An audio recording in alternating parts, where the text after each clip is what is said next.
Welcome to the G5 Hive in our next installment of our Worker Bee series, where we deep dive into the G5 college football landscape with the folks that know the teams the best. If you're watching us on YouTube, please hit that like and subscribe button. And if you're listening to us in podcast form, please rate and review. Today, we will be taking a look at the Jacksonville State Gamecocks, who finished 9-4 in 2023 and won their first ever bowl game in its first FBS season with a 34-31 overtime win over Louisiana. We happen to just see it there in that intro. They wrapped up their 2024 spring practice with their spring game on April 13th. Today, we have a special guest joining us today. He is a Jacksonville State high school sports reporter for Anniston Star. He is a man who loves a good PB&J and a Star Wars enthusiast. He is Thomas Ashworth. Thomas can be found on X at Thomas Ashworth 0. Welcome to the show, Thomas. Hey, appreciate you guys having me. I also, as a former band nerd, appreciate the fight song with all the ad libs. That is a very nice touch. That's all justice. He, I don't know if I want to say lives and breathes that now. He did it with the first couple, and then it's like, okay, I got to keep doing it. And I don't know if he loves to do it anymore, but what do you say there, Justice? It can be challenging. Yeah, probably the biggest challenge is just finding like some of the clips, especially of the older players, and then trying to avoid copyright issues. Thankfully, there's only been one school that I guess they have a copyright on their fight song, and so couldn't use their fight song. But yeah. Well, Thomas, let's tell us a little bit about yourself and what led you into being interested in sports reporting and covering Jacksonville State. Yeah, so obviously, no secrets. I went to Jacksonville State, so that's kind of what kept me around this area. I'm actually from Georgia, like close to Kennesaw State, actually. And the choice was like, I could live at home with my parents, or I could go to Jack State and get some money while I'm at it. I'm like, well, I'm gonna go away from my parents. So I went to Jack State. Started out in like a kind of TV broadcasting kind of area, and then just kind of creeped into journalism as, I was like, oh, I need to know how to write, and then just kind of fell in love with it. And luckily had a great opportunity to be able to work right here where I love, I already know everyone. I already love the place. So I think that this will be my fourth season covering Jacksonville State as either a student reporter or full-time reporter or whatever, but it's just a great little spot. It's probably the town with like the smallest population as in all FBS. Maybe I could just be saying that, but it's just small. Everyone knows each other. Just you really can't beat it. With you having been there for so long, like what kind of differences have you seen, I guess, over the years, especially them making that jump from FCS up to FBS? Yeah, I mean, you mentioned that especially, but being from Georgia, I'm in Cobb County. The Braves are in Cobb County. I'm 40 minutes from the Falcons. I'm pretty close to the Hawks as well, and like I'm in the city. So like coming here where Jacksonville State was pretty much all they had. It's kind of like it's not comparable to like a soccer system where the economy thrives on if a team's relegated or promoted. It's it's just like these folks love Jacksonville State, and a lot of people, they'll go to Jacksonville State, they'll move away for a job, they'll go to some of their spot in Alabama, but they just love Jacksonville so much that when they hit 70, they're like, I just want to go back. So they retire in Alabama. People love the Marching Southerners. They love the football team.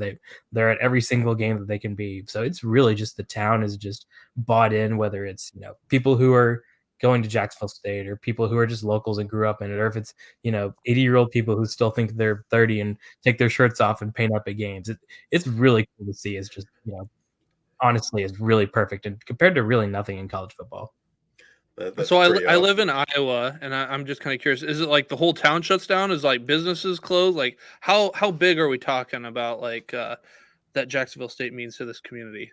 So Rich Rod jokes with new coaches and everything. He said it's like a one town, or a one stoplight town or something like that.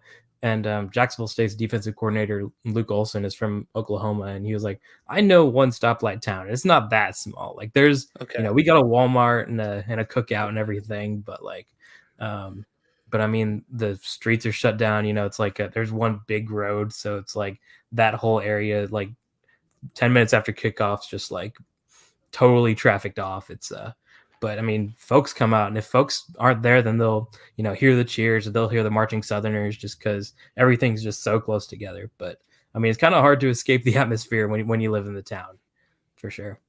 It's pretty cool. Well, let's get to the position where it all starts on offense, and that is the quarterback. You lose Zion Webb to graduation, but return Logan Smothers and Shashawn Smoot from last year. They played multiple quarterbacks last year, often rotating in games. This year, they also bring in Tyler Huff from Furman, Griffin Brewster from Kent State, and Zion Turner from Connecticut. How did the quarterback room look in the spring, and what do you expect this quarterback situation look like come fall? Yeah, it's an interesting situation. I mean, someone named Zion Webb is in the quarterback room for the first time in like 20 years. He had 7 years at Jacksonville State, so it's a little different. But I think right now, Logan was kind of still recovering from an arm injury that he had, and it's just kind of been lingering. So he's looked a lot better. But on that same note, I mean, I'm not too critical of a person because I could never play quarterback or, get hit by a linebacker, but all the quarterbacks look pretty dang good. I mean, Griffin was kind of a little bit of a surprise, came from Kent State. He was a walk-on, so he wasn't really on the roster. So we kind of discovered him, quote unquote, about 3 weeks into spring, but he did enough to make me ask, who is this guy? He looks really good. But I mean, I think Zion Turner as well just kind of fits the mold of what, Rich Rod's going after, kind of can really get in the pocket and stay in there really well, get away when he has to, but it can also throw the ball really well. I mean, his freshman year, he did the not impossible, but he led UConn to a bowl game as a freshman, which is pretty impressive, considering that it's not just it's UConn, but he was a freshman, he was new to the system. Obviously, Huff is someone we haven't seen yet, but I mean, whenever Jacksonville State was scouting South Carolina for their South Carolina matchup, they watched the Furman game. And that's kind of when Rich Rod saw Tyler Huff and said, this guy is pretty good. So, and with all these quarterbacks coming in as well, I mean, if you're Tyler Huff and you want a shot to play at the next level, you're not going to go somewhere where you're not going to play. So and Rich Rod, he says, to try and quote him the best I can, he said, I get 20 quarterbacks in the room so that when one sucks, I can put the other one in. Then when that one sucks, I put the other one in until it works out. So, all these guys are going to get playing time, and all these guys have looked pretty solid. There's a couple behind him. I mean, you mentioned Tayshawn, who was kind of expected to be the guy behind Zion, and then all these other transfers came in. And Caden Creel's a local guy. Well, local. He's from Alabama, but from Fairhope, which is kind of down south. But, all those guys have looked pretty good. I don't think it's too much of a wide open competition as many people think. I think right now it's Logan's job to lose just because he's had experience in that system, and he's kind of been handed, all the snaps that Zion hasn't taken at this point. But if something were to happen, I think that any of the other guys are really more than capable of stepping up. Moving on to the running game, this group lost a fair amount of production, but it could have been a lot worse. If we would have talked, I don't know, 3 weeks ago, they lost their leading rusher in 2023 in Malik Jackson to graduation, along with Reggion Bennett and Jawan Evans to the portal. But they do bring back Ron Wiggins, Anwar Lewis, and Ty Waymon. How did this backfield look in the spring? Yeah, we were talking about this a little bit before. We were planning to record a few weeks ago, and then it didn't work out. And then in that period, like a bunch of guys transferred into Jacksonville State. So the room, looks way different than it did like a month ago. At the spring game, it was pretty much Anwar Lewis, and they used another guy, or it was Ty, and then they used a guy who plays wide receiver to kind of fill in that role just for the spring game. And Anwar didn't play too much. I think he was battling some kind of soreness. So Richard was obviously like, I'm not going to talk about the running back room right now just because there's nothing to talk about. But, they've added a bunch. You mentioned Ron Wiggins coming back is just such a key piece. I mean, he was there for he was probably there for half of spring, if not more from what I can remember.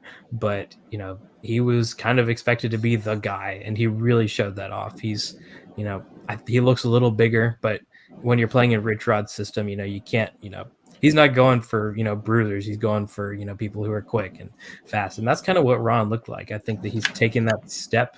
He's, looked a lot. He looks a lot better than he did from the end of last season, as opposed to the beginning of spring. And he didn't really have a reason to have to get better, but I mean, I think that he looked really good in camp.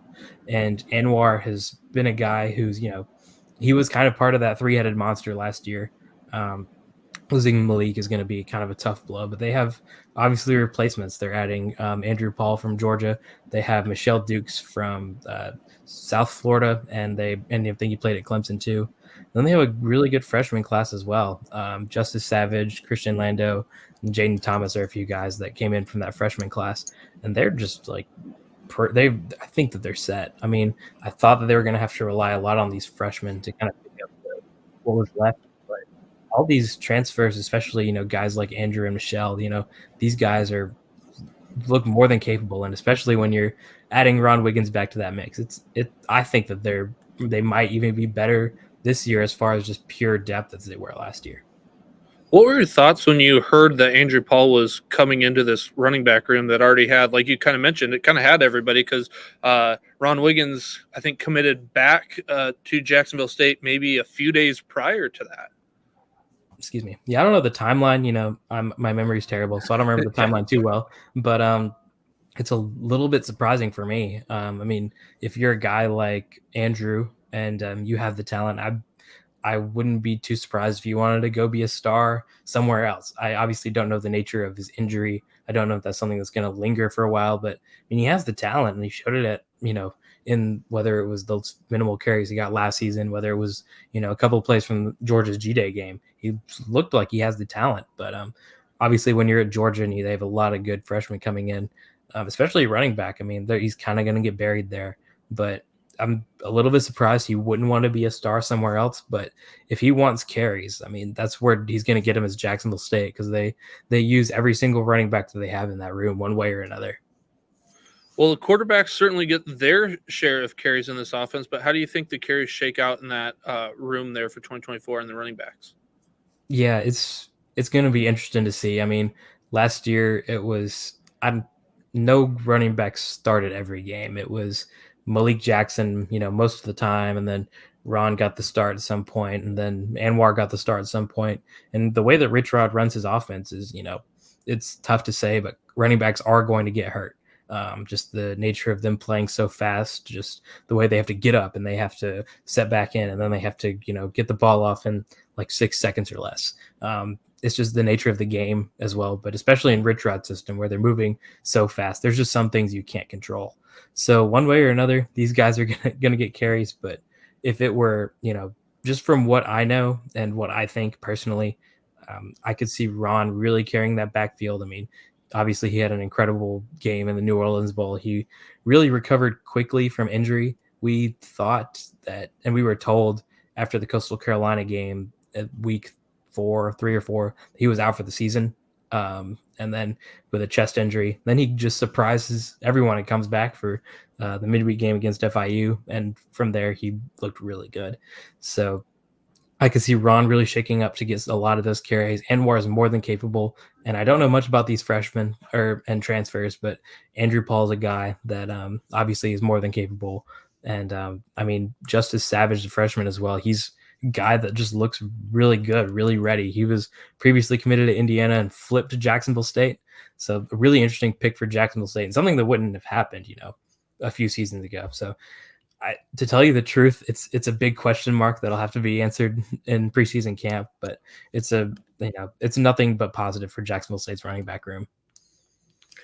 Moving over to the receivers in the passing game, they do take a hit at the wide receiver position. They lose their top 2 pass catchers from 2023 and Perry Carter and Quentin Lane to graduation. But not all is lost, as Michael Petway and PJ Wells return to the fold in 2024. And then they bring in some folks from the transfer portal, Brandon Spector from Clemson, DeMarcus Lacey from North Alabama, and Samaria Rudolph from UAB. How did the wide receivers look in the spring? Yeah, I mean, it's tough losing Perry and guys like that, Quentin as well. But those guys, PJ's been a guy who's led the offense. I think that he led the team in receiving yards in the COVID spring season, I think is what it was. but he's more than capable. And he really showed flashes of, him being able to perform, especially after battling an injury. It was tough for him because it was kind of, it seemed like they had gotten used to this thing, and he was just kind of getting back introduced to it as well. I think that, you mentioned DeMarcus Lacey. He's a guy that can play pretty much anywhere. I think that he played some running back at his former stop, but he's a guy that's going to be really versatile. And kind of circling back to the running backs, I mean, Ron's a guy that caught passes, more and more as the season went on, and especially last spring, I was a little surprised to see, oh, he's catching passes. I had never really seen that from him, but wasn't really surprised. Anwar's a guy who can also catch some passes. And I don't know much about these other transfer running backs, but that's kind of something that they turned to as well, was running backs can get, 4 catches a game. Michael's Petway is obviously, a guy that's been in the system a while. I think that he's on his 5th year of college football, despite being a redshirt junior. He might even get one more. It's weird that, Jacksonville State has like 5 or 6 guys in the last few years that have played college football 10 years, but I guess that's how it's shaking out. But he's one of those guys, veteran leader. But to tell you the truth, I mean, it's going to be a lot of question marks. I think that there's a few freshmen as well that'll have to get some catches in as well. But it's a lot. There's just going to be a lot of question marks with that wide receiver room. I know we're going to talk about it in a second, but Jacksonville State's tight ends are also going to, expected to be a big part of that wide receiver group. It's going to be, not lacking anything, but I think that it's going to be interesting to see who steps up into those roles that are needed over there. So do you think Wells is kind of the wide receiver 1 for the offense in 2024? It's tough to say. I mean, I think that it shook out, and it was rightfully so that Perry was the wide receiver 1, quote unquote, last year, but it's never really, I don't think that in Rich Rod's eyes, it's wide receiver 1 or wide receiver 2. It's just they spread it who around. they're playing. They just share them around so much. It's never really hard to tell. I mean, if every single receiver on Jacksonville State's roster finished with exactly 300 yards, I wouldn't be too surprised at that, just because of how much they use every single player on their roster. What so week 1, if you have to predict who the starters are at wide receiver, who do you think they are? It's tough. I mean, still right now there's a few question marks. I know PJ is one of them. I hated to not answer your question, but PJ is definitely one of them. He's a guy who's been in the system for a while, as I mentioned, and just really tall, really, physical guy.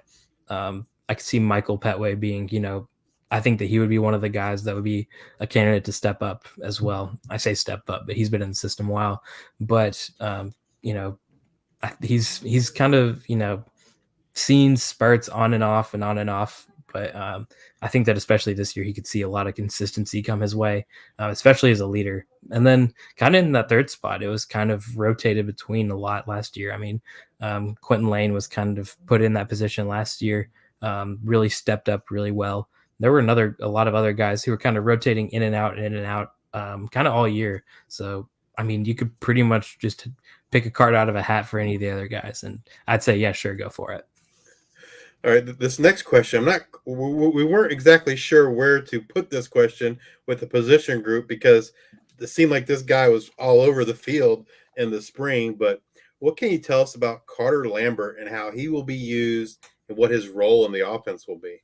It's funny. He's the first time that he caught my attention, and I was like, what is going on, is I saw number 6 fielding punts. I think 2 springs ago. I was like, what is going on? So I, asked Rich Rod about it. He said that, oh yeah, that dude's the fastest guy on our team. I think he ran close to a 4.40. He's just a fast guy. I mean, I think that he won, it was either the 800 meter or the hurdles in the Alabama High School Athletic Association state meet. He's just a quick guy.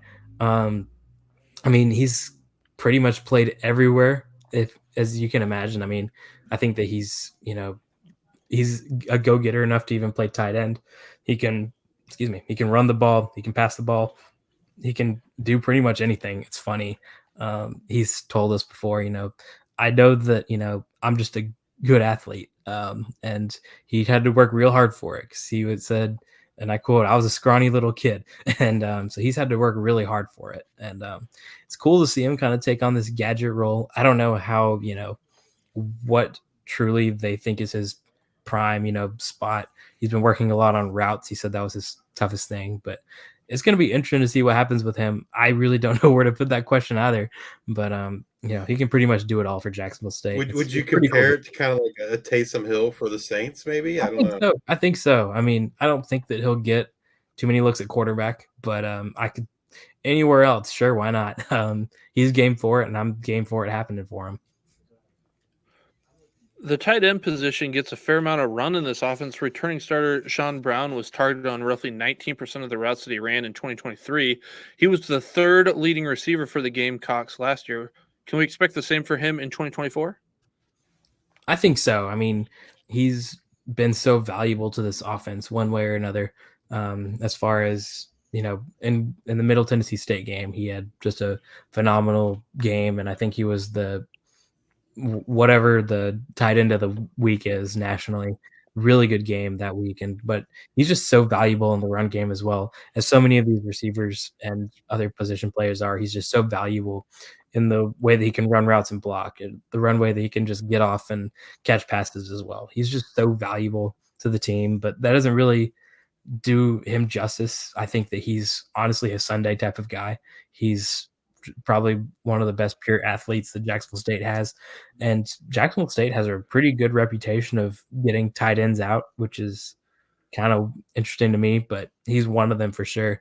There's a few other guys. Jacob Barrick's one of them, who never really caught too many passes, but he was just so valuable in the blocking game that they really had a great 1-2 punch. I think that kind of was highlighted in the South Carolina game, just the 1-2 punch of, he catches the passes, I do the blocking, but I can also catch the passes and I can also do some blocking. They're a really good duo. There's a couple of more. I think Alex Wood is his name, is one of them from Huntsville. They're really looking to add size in that tight end room. I think he's like 6'4", 6'5", or something like that. So he's a pretty big dude. And then we were talking about Carter Lambert, but there's a guy, he played quarterback in high school at Pearson Baldwin, and he's played some really valuable snaps for Jacksonville State on special teams. And he looked pretty good in spring, especially at a time when, I think 2 springs ago, when Sean Brown and Jacob were both injured, and he had to kind of fill in at those reps with the ones. They have depth there. It might be one of their deepest positions at this point, but I could see a lot of targets still going the tight end's way for sure. Speaking of blocking, so critical in this Rich Rod offense. So the offensive line does bring back 3 of the 5 starters from last year. How did that group look in the spring? They've looked good. I mean, it's going to be tough to replace a guy like Traylon, who's been in the system for so long, and Xavier Bosley is, as I mentioned previously, he might be a Sunday type guy, especially once he gets in that West Virginia, that system. But a guy like Cam Jones, who is just massive. Rich Rod says that he started out as a quarterback, I think. And then Rich Rod says, and I quote, he ate his way to being a tight end, and then he ate his way to being an offensive lineman. I mean, this dude's just massive. And he's really what Jacksonville State needed on the offensive line, because they were kind of not undersized, but Rich Rod always says, we got to get bigger. We got to get bigger. So that was something that was really positive for Jacksonville State. Kind of in that 5th spot, it's going to be tough to kind of gauge that, because they have so many freshmen that are coming in, and Rich Rod's not afraid to start freshmen, and they have some transfers that are coming in as well. It was kind of rotated in and out, I think, for a little while of spring. I'm not really remembering too well, but, I could see a few guys who were freshmen last year who kind of, started at some points in the season, kind of scoop into that new role. But it'll be interesting to see, especially with some of the new guys that are coming in, because Rich Rod really preaches, size is so important to us. So I wouldn't be surprised to see some of those bigger freshmen. I know a couple played on state championship participating teams, so they have experience playing against the guys who are really good. So I don't know. It's going to be interesting to see who gets that 5th spot, but Cam Jones has looked really good. Obviously, Clay Webb was an All-American last year. And then, they have a couple of other guys, Brock Roby and Osteen, who are coming back. So they have experience. It's going to be interesting to see who fills in that 5th hole. If you had to pick an offensive player to have a breakout type season in 2024, who would that be? It's gonna be like it's gonna be a weird pick for me, but this guy Jordan McCants, on wide receiver, I think that you should know him or should know him by the end of the season. He's been kind of developing. I think he had one catch last year, but if that says anything about this poll, but he's looked really good. I think he's improved every single time I've seen him. He's really caught my eye.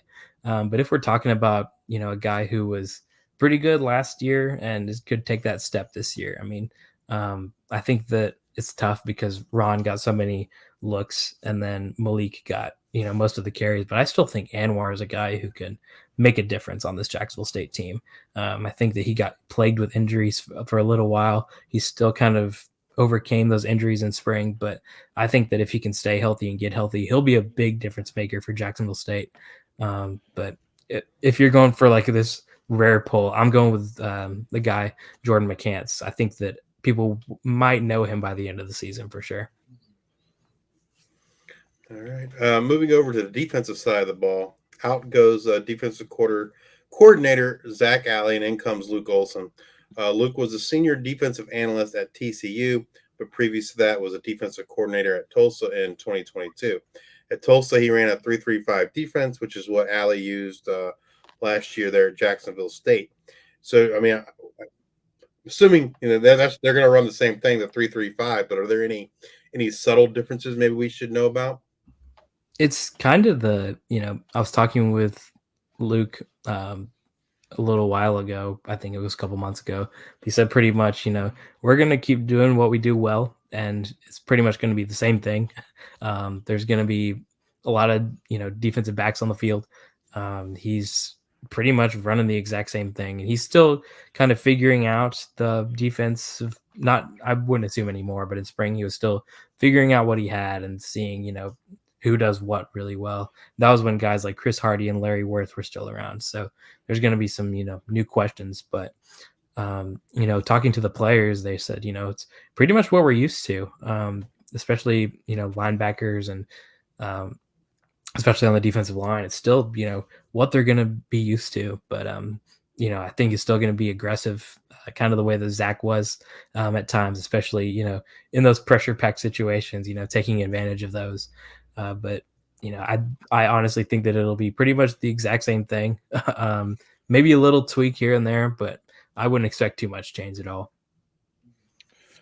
So let's talk about those guys up front on the defensive line. This group took a hit in losing the aforementioned Chris Hardy, Devin Baldwin, Kamari Stevens, and Cam Williams to the portal. And then Jeff Marks and Jackson Luttrell to graduation. They returned Curly Young Jr., Jalen Swain, and Darrell Prater.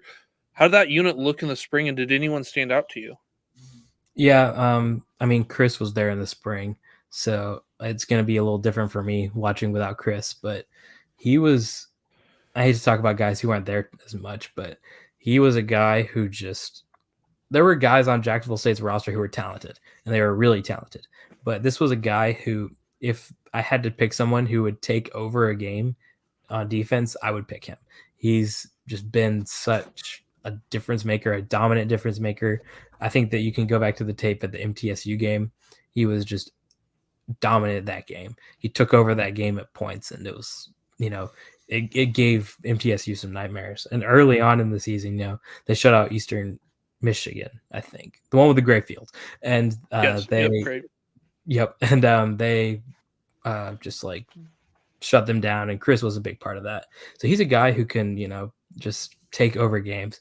It's really interesting to see just kind of how he can attack offenses. I think that he's really versatile in the way that he moves.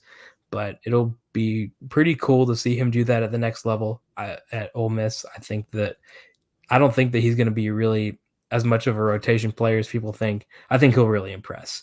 But, to talk about people who are still there, you mentioned Curly Young and J-Rock Swain. J-Rock is a guy who I think can really step into that role. He's shown flashes. He's been, the leader on the defense of a few games.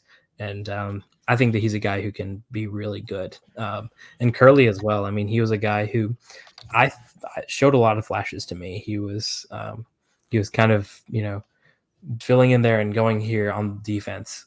But as you mentioned, he's a returner. He knows what's going on.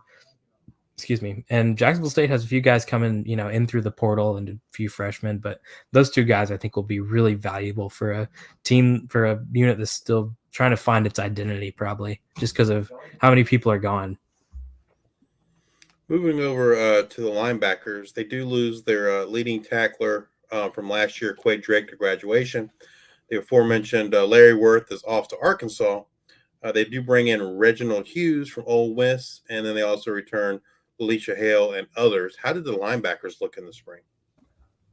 Again, Worth was there.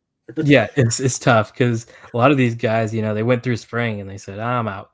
So it's a little tough for some of these guys to, to talk about him. But Lelete is a guy who can really step into that role. He's looked really good, and he's been really good. They have a lot of guys who are coming in, I think, in the transfer portal. But still, I mean, if I had to point to a leader in that linebacker room, it's no doubt going to be Lelete. Really big culture guy, really nice guy as well. I think that there's another name that you should know, Jabril Al-Amin. He's kind of been a guy who's been talked about a lot and known that he has talent there. But I think that this could kind of be the year where, as they're settling in, he could, potentially get some snaps in just because he knows the system. He was there last year. But, I mean, to answer your question, I think that Lelete is going to get a lot of action and well-deserved action.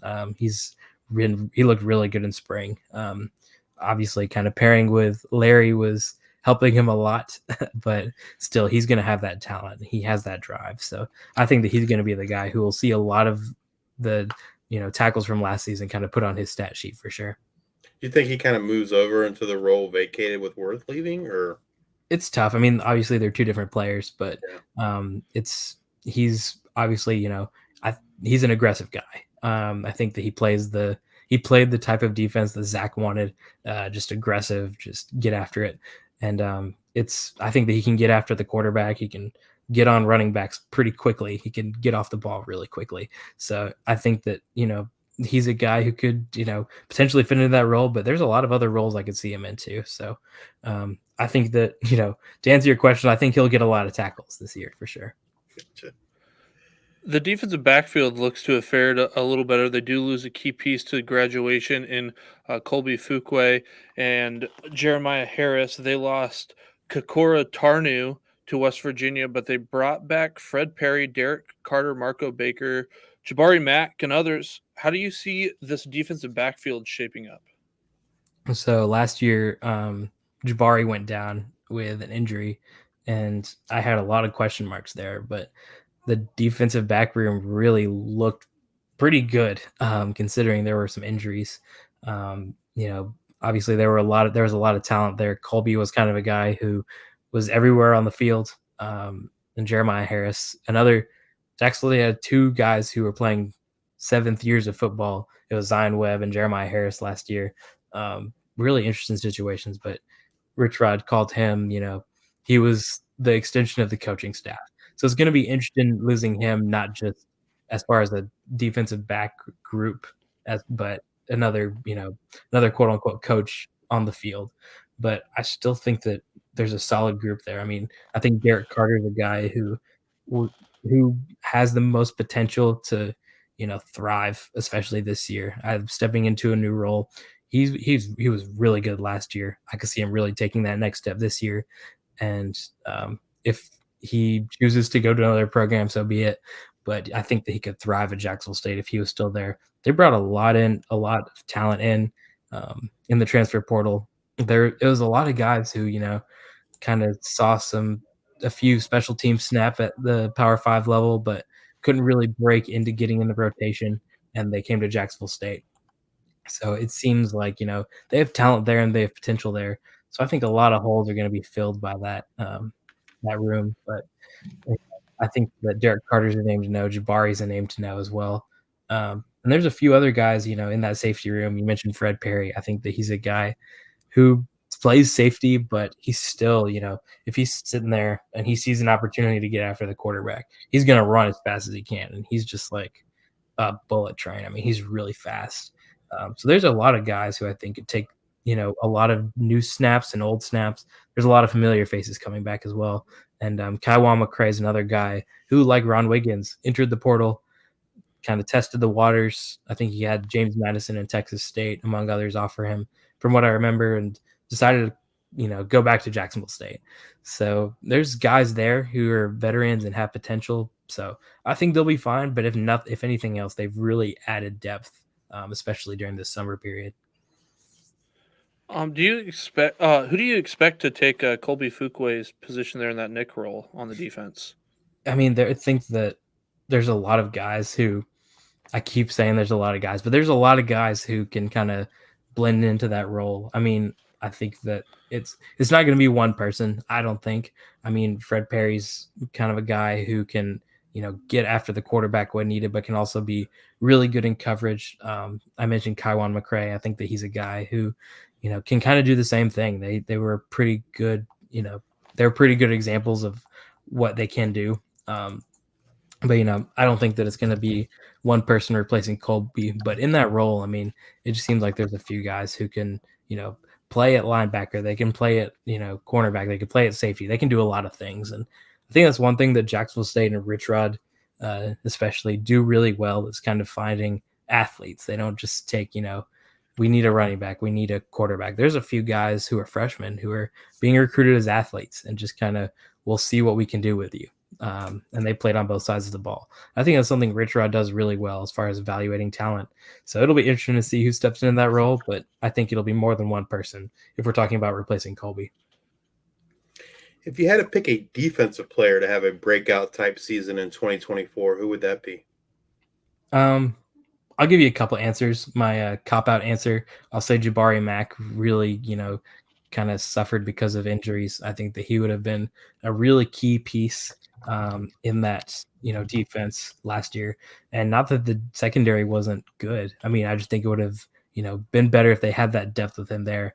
But I kind of mentioned him before, but I think Jabril Al-Amin is a guy who can take on a new role. He had some flashes last year, but obviously with Quay Drake and Colby and guys like that who came in, he's going to be a little bit overshadowed. But I think he appeared in every game for Jacksonville State last year in some capacity. He had some moments. I think he had a double-digit tackles last year. But at the same time, I mean, I think that whenever there's new guys that are coming in, I think that he'll still be able to kind of find that spot and latch onto it, especially as they're kind of trying to find that identity with the new guys. Now that spring practice is over, which position group or groups do you feel is the most concerning?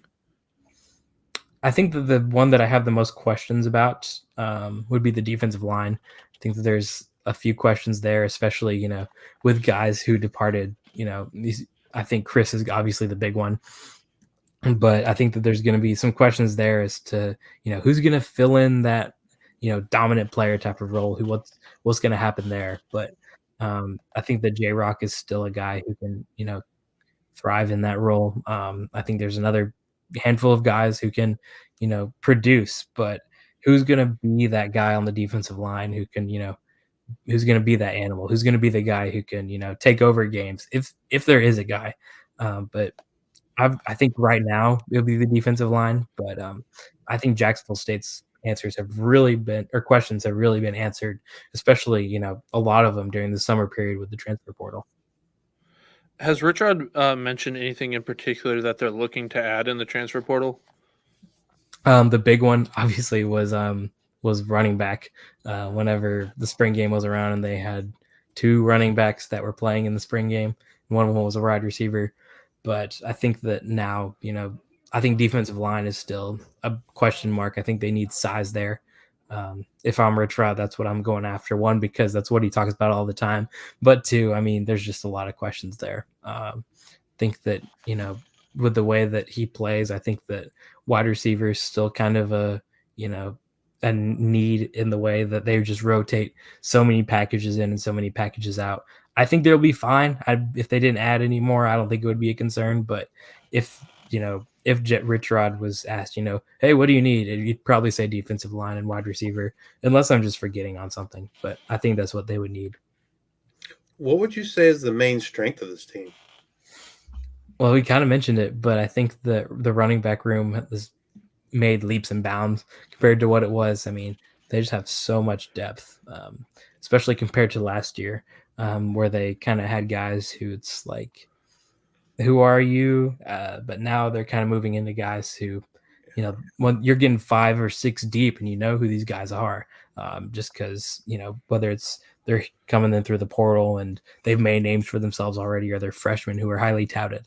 I mean, I think like 9 or 10 of the guys, you know, they're talked about and they're referenced in some way in this offense. So it'll be really interesting to see how that kind of shakes out. It's going to be a blessing and a curse because, you know, I talked with the running backs coach, Rod McDowell, and it was when they had like 2 running backs on the roster. And Rich Rod's like, why do you want to talk to him? He's not doing nothing. He has 2 running backs. So it'll be a kind of a shift for him, you know, getting 2 running backs to 10. But I think that, and obviously they have a lot of options at quarterback, especially when, you know, Rich Rod says when one sucks, I'll just take one out and put the other one in. With that strategy, if they don't find a starting quarterback, it won't be for lack of trying, because they have a ton of guys who are capable of, you know, throwing the ball. I think the secondary also looks really good. They've, you know, added a lot of players who have played before at the Power 5 level and kind of coming down, and there are a few guys who are coming up after really good time at the Division II level and, you know, other levels as well. So that's a few answers to your question, but I think that there's, you know, that team has really improved, especially after the summer. Yeah, I know. Like last year, it seemed like there was several games where they just couldn't really rotate the running backs like you feel like they would want to, just because they injuries and they didn't really have the depth there. So it'll be interesting to kind of see how that shakes out this year. Yeah, I think that they, you know, again, if they don't have the rotation they need, it won't be for lack of trying. It's just the nature of the game, but they have plenty of options at running back this year. When it comes to the recruitment of new players and the retention of existing players, how has NIL and the transfer portal impacted Jacksonville State? You know, I was in a seminar, I think 2 days ago, or 3 days ago, losing track of time, with Auburn and Alabama's athletic directors. And John Cohen at Auburn mentioned this when talking about Group of 5 football. He said that one of the things that is really interesting is these opportunities for high school players. And kind of one of the things that he mentioned was, if you're in Auburn, you know, would you rather spend your time and your NIL money on a freshman, or would you rather spend it on somebody who's played 5 year, you know, 3 or 4 years of college football and is coming in knowing how to play college football, knowing how to, you know, play at that level? Obviously, you're going to pick the latter. So I think that the level that Jacksonville State's at, you know, it's a little bit different, you know, than Division II and Division III, where they're truly having to scout freshmen. But as of right now, I think that there's a lot of, you know, need for freshmen who are going to, you know, come in and, you know, perform. And even if they're there for 1 or 2 years, that's 1 or 2 years that Jacksonville State has a really, really good player, even if they decide to go to an Auburn or an Ole Miss, you know, or an SEC school. So it's really interesting to, you know, kind of see how NIL has, you know, in a way kind of trickled down to affect Jacksonville State, as far as, you know, these other teams are getting, you know, good players because Jacksonville State has them and they're moving up. You know, Jacksonville State has a little bit of NIL money, but I think that really sells recruits is, you know, you're playing for Rich Rod, you're playing for a team who has been to a bowl game, and you know, I think that one thing that they can also sell is, look, we have, you know, we've seen players like Chris Hardy who went to Ole Miss, and Larry Worth who went to Arkansas, and Kokora Tarnu who went to West Virginia. There's, you know, there's opportunities for you here. There's opportunities for you to advance here. So I think that in a way, indirectly, I think that NIL at the Power 5 levels is really affecting how Jacksonville State is and will continue to recruit freshmen in the future. Do you know when they started their collective? I really don't know too much about it, honestly. I think that they had a job posting for, you know, someone for this full time, I think 1.5 years ago, right around that time. So to answer your question, I really don't know when the collective was started, but I know that they've had people and still have people who, I think that that's their full-time job, just to handle NIL. That's an interesting point you bring about the freshmen. Because when we talked with Caden, I believe it was Caden from Tulsa, he kind of echoed that same thing, that he felt like where Tulsa's really benefited is they were able to put together like one of their best recruiting classes, because like what you said, these Power Fives are taking transfers and not necessarily taking freshmen. So yeah, it's interesting to see that other people are kind of thinking the same thing. Mhm. And it's also kind of interesting when you talked about that. I was talking to a former P4 player, and they said, um, you know, at the G5 level, you might get these raw players, and and they get taught the techniques and whatnot. And they're like, because at the P4, they're not teaching us technique stuff. Like, you're learning like concepts about football and like how to get to the pro, and you're learning about like kind of the world of football, as opposed to the G5 where you're kind of cutting your teeth, you're learning the techniques, you're learning this. And that was the first time I've ever heard something like that. So it's kind of funny that you mentioned, hey, yeah, you as Auburn, who are you going to invest in? And it makes sense that they would go and invest in the guy who's learned the technique and not the super raw kid that they have to develop. And it shouldn't be a selling point at this point, but it kind of is, in the way that if you're if you're Coastal Carolina, you're saying we've not only have we won championships, but if you play here, you'll have the chance to go to an SEC type of place. And that's not really something that you would have said 5 years ago, is, oh, you stay here and you'll be able to go somewhere else. And that's a selling point. It's really weird to see that happen, especially right in front of our eyes.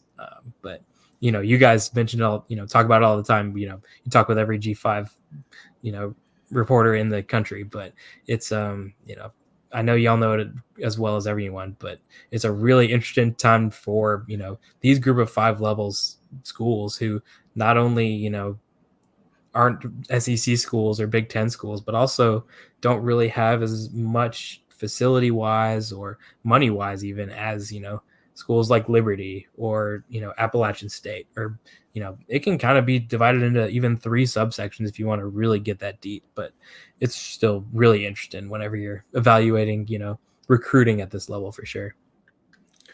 So with the NIL, the transfer portal, it really seems like the head coach role is turning more into a general manager. He has to recruit, he has to recruit his own roster, recruit freshmen, do fundraising, all these sort of things.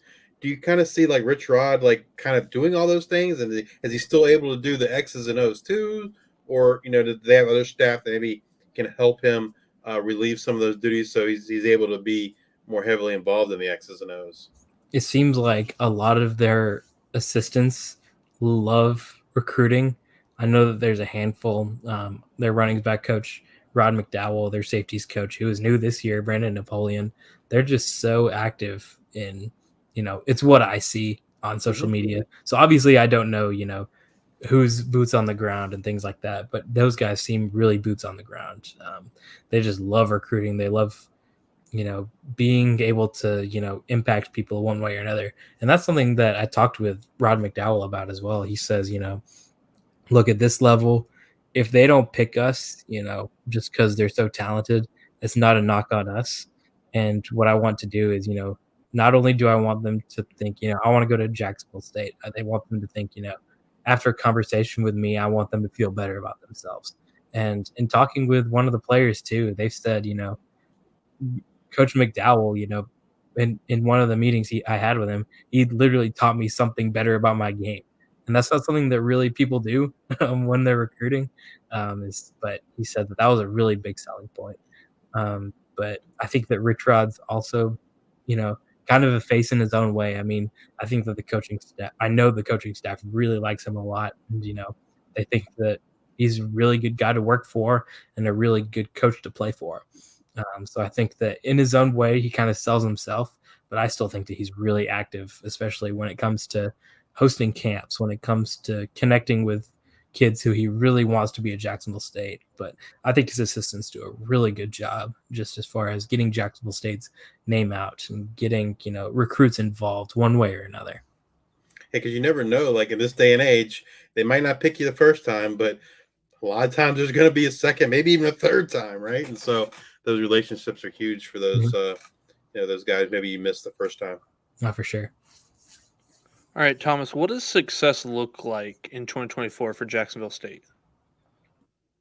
It's funny, last year after the bowl win, the players were talking about, they picked us 8th in the conference. How did that go for them when they finished 3rd in the conference and beat so many teams? I think that Jacksonville State right now, do I think that they'll have the potential to, go to the college football playoff as the Group of 5 representative? If the cards would have to shake out perfectly for them, just because of the strength of Conference USA as of right now and things like that. The cards would have to shake out perfectly, but it's kind of not really a no, but it's pretty much things would have to happen. But as far as couldn't they get to a 10-win season? I certainly think so. Could they crack 11? Maybe. But it's going to be interesting to see. For me, and I talking with Rich Rod, his thing is the standard has been set, and if we go lower than that, we're failing. Not failing, but we're not succeeding like we want to be. So 9 wins is kind of their floor, and the players know that, and the coaches know that, especially after the season they had last year. And right now, all the history was made last year, is what they say. The first this and the first that and the first this, and they've already established themselves. So it might be interesting to see how they step up to that plate, as far as they've already established themselves as one of 15 Group of 5 teams who are kind of in that mix for being in the top spot of their conference. So kind of the way that they accept that spot is going to be interesting. But in my opinion, I think that success is for Jacksonville State specifically, and the way that the Conference USA is 9 wins or above, I think is what they're going to go after. Well, we've covered a lot today about Jacksonville State. Is there anything that we haven't talked about that you think we should know about this 2024 Jacksonville State football team? It's going to be fast again. This is the fastest team in college football. If you blink, you'll miss something. You played the Ole Miss, or not the Ole Miss, the Sam Houston highlight, and how fast they got. But it's going to be even faster this year because they got the in-ear communications. So, this is the fastest team in the country. Every other college football game will look slow by the time you watch Jacksonville State.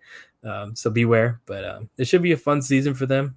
They got a lot of really good players. I'm excited to cover them. And Conference USA midweek action is going to be a lot of fun this year. Well, thank you again, Thomas, for sharing your time and knowledge with us today. Yeah, appreciate you guys having me on. Y'all have a good one.